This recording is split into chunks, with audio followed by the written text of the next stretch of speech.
rettenetesen utáltam kamaszként a kisgyerekeket, és akkor találkoztam egy családdal, ahol matematika korrepetálásért cserébe babysitterkedtem, és annyira magával ragadott a gyerekeknek a világa, az a csoda, amit nekem ez a két kisgyerek adott, hogy azon a ponton én eldöntöttem, hogy én sokgyerekes anyuka szeretnék majd egyszer lenni.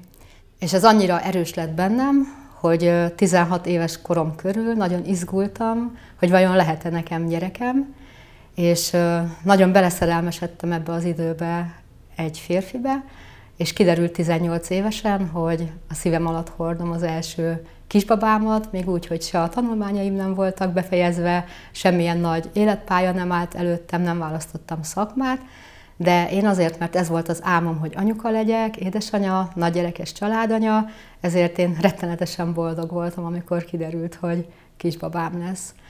A doktornőhöz akkor már egy 2 éves emberi kapcsolatom fűződött. Ő egyrésztről volt benne egy szigorúság, egy tartás, amiben ő engem mindig abban támogatott, hogy lépjek tovább, tanuljak, ne hagyjam abba az iskoláimat. Ugyanakkor viszont volt egy olyan fajta gondoskodás és törődés szakmai és emberi oldalon, ami miatt én szerettem volna vele világra hozni az első kisbabámat. Az 5 perces fájások, vagy összehúzódások nagyon gyorsan váltottak át 2-3 percesekké, és ezért azt gondoltuk, hogy nehogy itthon szülessen meg a baba, ezért mentőt hívtunk, és ez nem volt egy pozitív élmény a mentősök, mert mikor ők látták, hogy én még egy elég soká fogok szülni, akkor azt mondták, hogy ők nem taxik, és a mentő bevittek ezért, ettől függetlenül, de nagyon kényelmetlen volt a mentő. Amikor beértünk a kórházba, éjszaka volt, egy nagyon-nagyon békés, megnyugtató hangulat fogadott engem. Voltak ugyan olyan beavatkozások, amiket ma már egyáltalán nem végeznek rutinszerűen, de olyan kedves volt az egész fogadtatás, olyan emberi közeg volt, hogy nekem ezek egyáltalán semmilyen traumát nem okoztak. Ez a borotválás és a beöntés volt.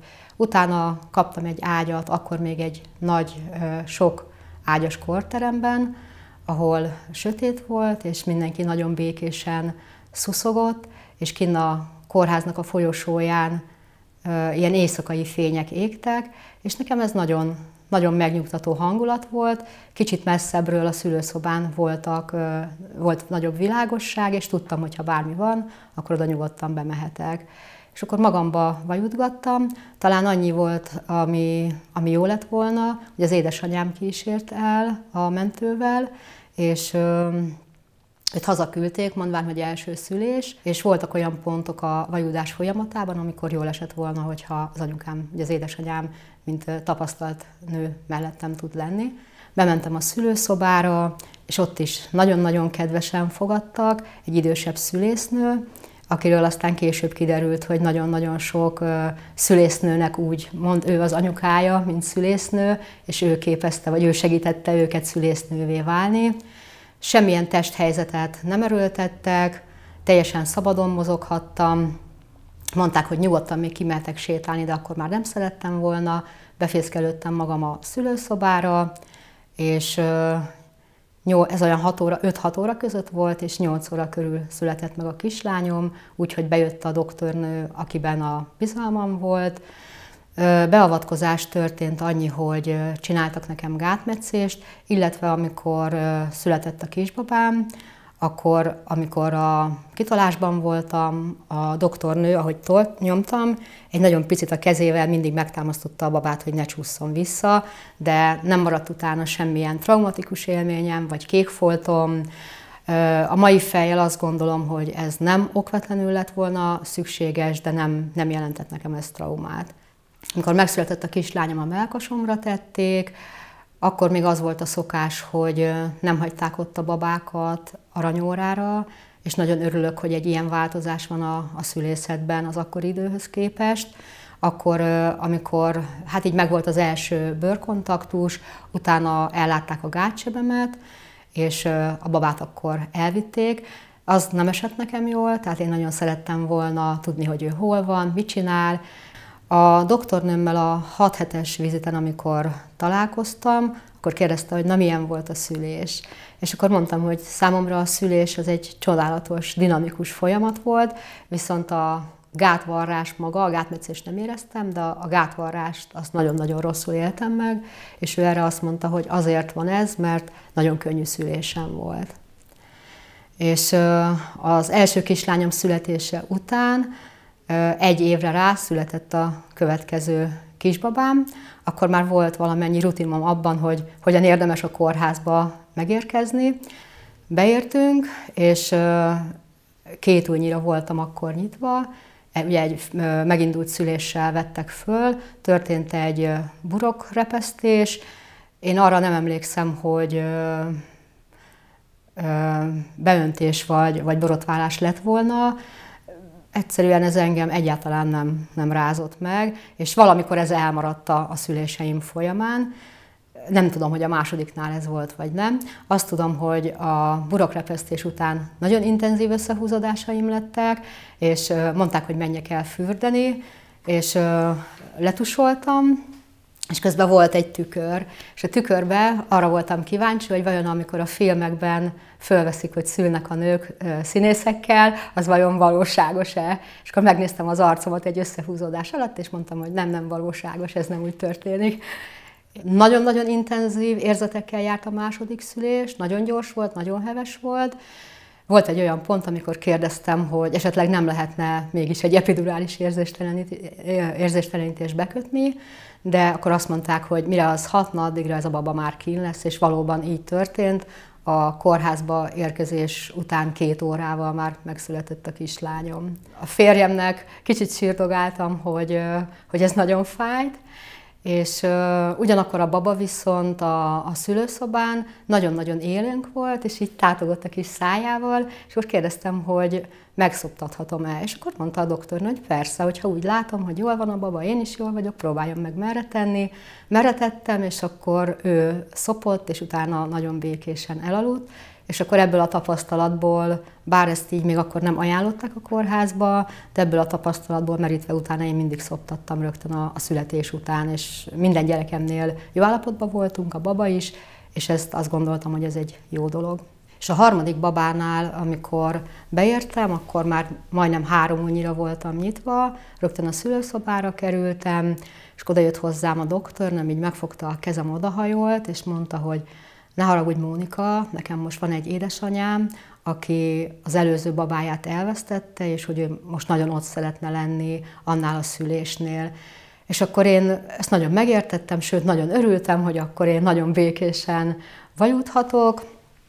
Azonban itt történt egy olyan dolog, ami a nagyon kevés rossz élményeim közé tartozik.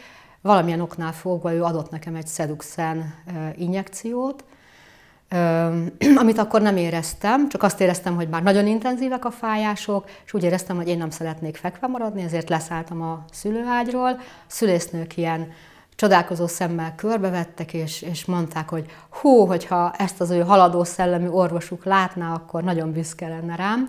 Azonban a Seduxen miatt nagyon szédültem és visszafeküdtem. A Seduxen túl erős volt nekem ebben az állapotban, és elvesztettem a kapcsolatomat a személyzettel, vagy a szülésznővel és az orvosommal, és itt egy ilyen kis arcpaskolgatás kellett, hogy így újra vissza tudjak térni, hogy a kitolás zavartalanul mehessen.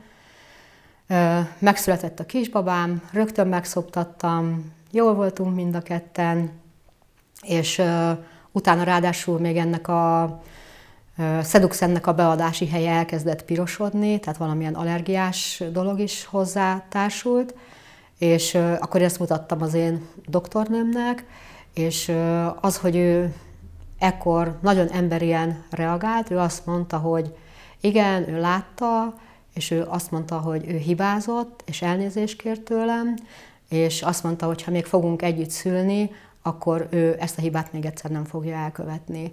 És azt gondolom, az, hogy egy orvos egy hibát így fel tudott vállalni a betegével szemben, ez nagyon elmélyítette a kapcsolatunkat, és a köztünk amúgy is meglévő bizalmas viszonyt.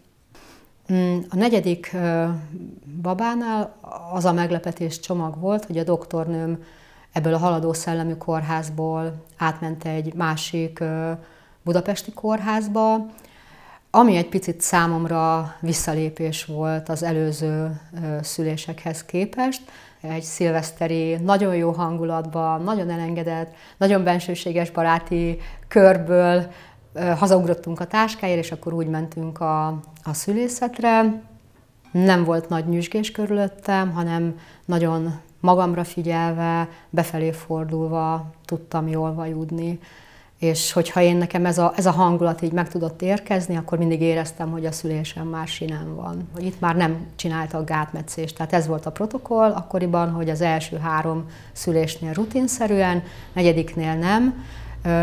Én, ahogy egyre többedik várandóságom volt, folyamatosan a legfrissebb megjelenő szakirodalmat folyamatosan olvastam, mert nagyon-nagyon érdekelt az egész történet, hogy a nők hogyan hozzák világra a babáikat, milyen lehetőségek vannak, itt a mi kultúránkban milyen szokásaink vannak, mik a protokollok. És akkor már azért tudtam, hogy egyáltalán nem szeretnék gátmetszést, és itt a 4. gyereknél volt erre lehetőség, hogy kórházi keretek között, hogy ez ne legyen. A tolófájások is csak 5 percenként jöttek. Nagyon elementáris erővel, de minden egyes tolófájás között volt egy 5 percnyi szünet. Most, hogy már kicsit így kezdek belenézni a szakmába, azt gondoltam, hogy ez az én kisbabámnak pont így volt jó, hogy neki volt szüksége ezekre a nagyobb szünetekre, hogy jó állapotba tudjon világra jönni. Viszont ami nagyon pozitív tapasztalat volt, annak ellenére, hogy kórházban voltam, hogy ezt így hagyták. Egy orvos volt, aki azt mondta, hogy mi ezt nem szeretjük, de az én doktornőm azt mondta, hogy ha ez így megy, akkor ezt így hagyjuk. Egy méhszájplasztikát csináltak rutinszerűen mindenkinek. Hát ez kb. Olyan fájdalmas beavatkozás volt nekem, mint a gátmetszés. És de én akkor se kérdőjeleztem ezt meg, mert még valahol a saját utamon nem jutottam el odáig, hogy ezeket a protokoll rutinszerű eljárásokat még kérdőre vonjam, annak ellenére, hogy tudtam, hogy egy otthonszülés teljesen háborítatlanul is zajhat, de nem jutottam el még idáig, hogy ezt így megkérdőjelezzem. Az 5. szülésem az 2 évre volt a 4. után. A 40.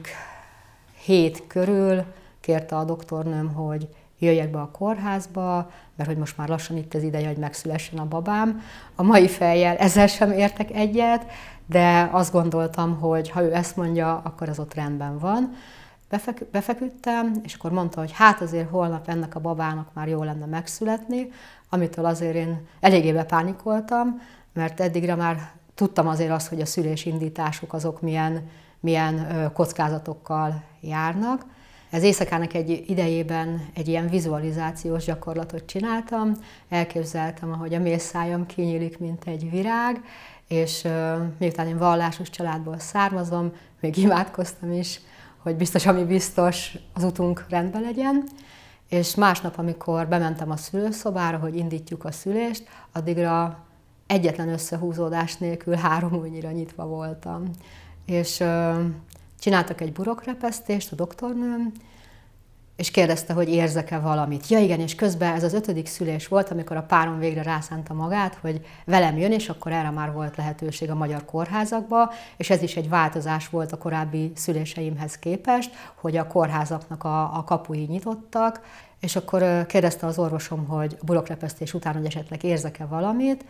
Hát egy darabig nem éreztem semmit, és akkor egyszer csak éreztem, hogy most mintha éreznék valamit, és a következő pillanatban pedig azt éreztem, hogy kiabáltam, hogy jön a baba kifelé, úgyhogy egyetlen egy darab fájással, egy tolófájással született meg az 5. gyermekem, és olyan gyorsan, hogy közben a férjemet kint öltöztették, de nem találtak neki megfelelő ruhát, ezért lekéste a szülést. Amikor a 6. babámat vártam, tehát az 5. születése után mi elkerültünk Waldorf óvodába, és így bekerültem egy olyan társadalmi közegbe, ahol az emberek sokkal inkább kompetensek voltak a saját sorsuknak az irányításában, mint ami ami azt gondolom, hogy így még így átlagban Magyarországon ezt jellemezte, és ez nagyon kedvező volt a bennem élő kis kívánságcsiráknak, a jelentős fejlődésnek, indulásának, és ekkoriban jelentek meg körülbelül az Alternata Alapítvány kiadásában különböző könyvek a születésnek az alternatív módjairól.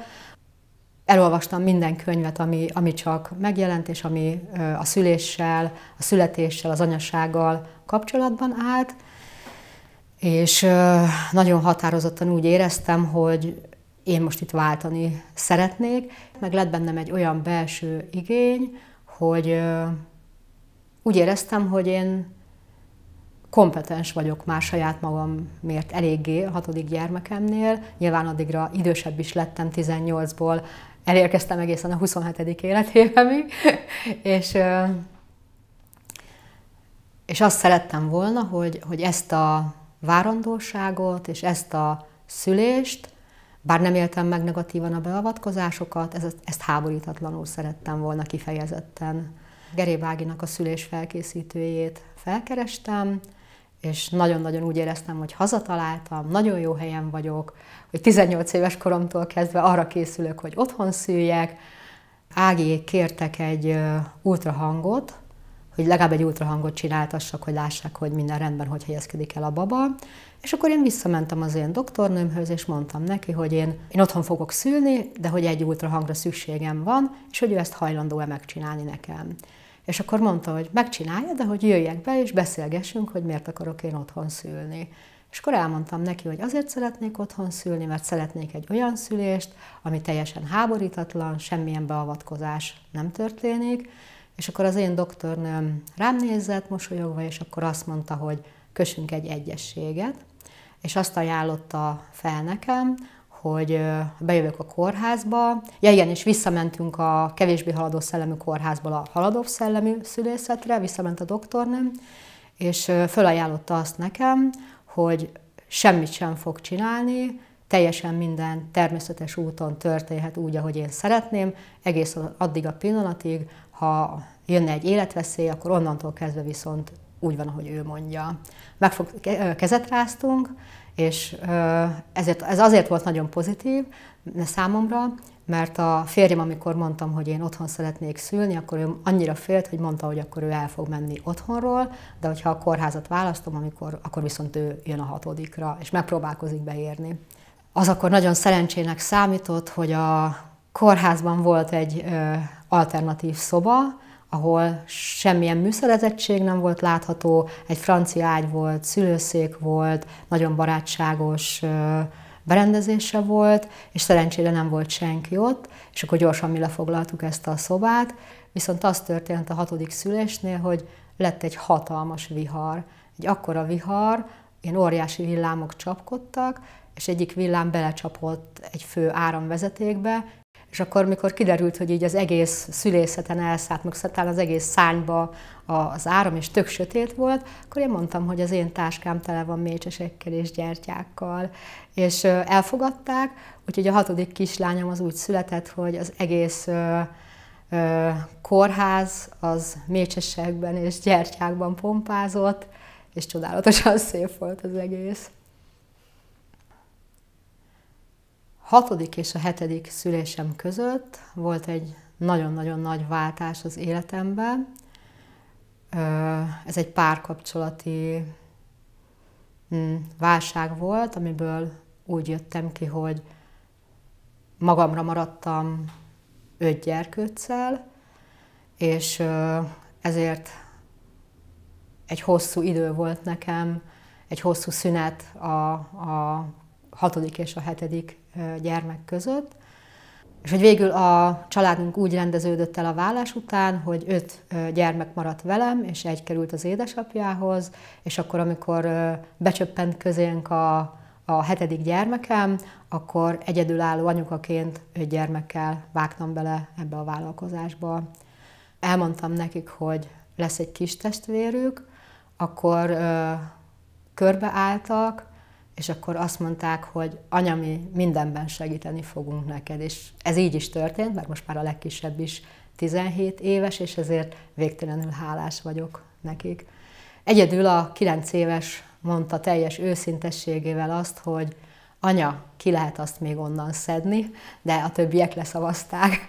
Gondolkodtam akkor is az otthonszülésen, de kicsi volt a lakásunk, nagyon sokan voltunk, és igazából jó kapcsolatom van a doktornőmmel, és akkor visszamentem hozzá a 7. gyermekkel. Addigra annak a kórháznak a szülészete az teljesen megújult. Végig állva vajudtam, és a nagylányom, a legidősebb nagylányom, aki 18 éves volt, és szülésznőképzésre készült érettségi után, ő abban az évben érettségizett, ő volt velem a szülésnél. Én szívesen hoztam volna állva világra a 7. kislányomat, de megkértek, hogy üljek föl a szülőszékre, viszont nem ilyen viszintesen fekvő szülőágy volt, hanem egy ilyen megdönthető, ilyen 45 fokba megdönthető, vagy választható fokba megdönthető szülőszék jellegű. És ami nagyon érdekes volt, hogy az összehúzódásokat éreztem, de nem éreztem semmilyen fájdalmat. És engem most, mint szülésznőhallgató és bábatanonc, nagyon érdekel, hogy vajon milyen folyamat része lehet az, hogy valaki óriási fájdalmat él meg, de hogy világra lehet hozni úgy egy babát, hogy érzem az összehúzódásokat, érzem ezeket a hatalmas hullámokat, amik jönnek, de ezek nem járnak fájdalomérzettel. És amikor kérték, hogy üljek föl kitolási szakaszra, fölültem, na akkor rögtön tudtam, hogy ott vagyok, egy iszonyat erős fájdalmat éltem át. Én azt gondolom, hogy nem a legkedvezőbb pozíció volt, tehát ez nem volt olyan jó, mint állva. De mindegy, végül is fölültem, és meg is született hamar a kislányom, a legidősebb lányom vágta el a köldögzsinort.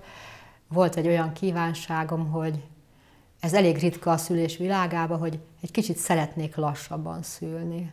Hogy egy kicsit, hogy mondjuk ne 2 óra legyen, hanem mondjuk 4 óra.